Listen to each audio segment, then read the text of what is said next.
आजकाल या पावसाचा एवढा कंटाळा आलाय ना की हा पाऊस बघितला की असं वाटतं निवांत पडून राहावं, काहीच काम करू नये. पण असं तर काही होत नाही, रोजची कामं तर करावीच लागणार आहेत. आज ब्रेकफास्टमध्ये मी बनवणार आहे मुगाचे चिले. त्याच्यासाठी मूग रात्रीच भिजत घातले होते.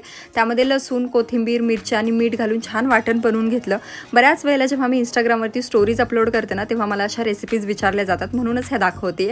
खोबऱ्याच्या चटणीसाठी ओलं खोबरं नव्हतं, त्यामुळे सुकं खोबरं, त्याच्यानंतर थोडेसे शेंगदाणे, लसूण, अद्रक, मीठ आणि कोथिंबीर घालून वाटून घेतलेले. मनू काही खात नाही तिखट, त्याच्यामुळे मिरची नंतर ॲड केलेली आहे आणि तडका टाकून मस्त अशी खोबऱ्याची चटणी सुद्धा रेडी केली आणि छान चिले बनवून घेतले. आता साईज थोडी इग्नोर करा, पण चिले खरंच मस्त झाले होते. तुम्ही सुद्धा एकदा नक्की ट्राय करा. आता पिकूला असं झोपलेलं बघून ना मला अजूनच जास्त झोपावंसं वाटत होतं, कारण मला नेहमी वाटतं की पिकूची लाईफ किती जास्त निवांत आहे, खाना पिना सोना, बाकी काही टेन्शन नाही. त्याच्यानंतर मी उद्याची तयारी करायला घेतली. काही कडधान्य मला भिजत घालायचे होते, सोबतच मला मिक्स डाळीचे आप्पे सुद्धा बनवायचे आहेत. जेवढ्या काही डाळी घरी आहेत त्या सगळ्या अंदाजेच घातलेल्या आहेत, सोबत थोडेसे तांदूळ घातलेत आणि हे सगळं भिजत ठेवलेलं आहे.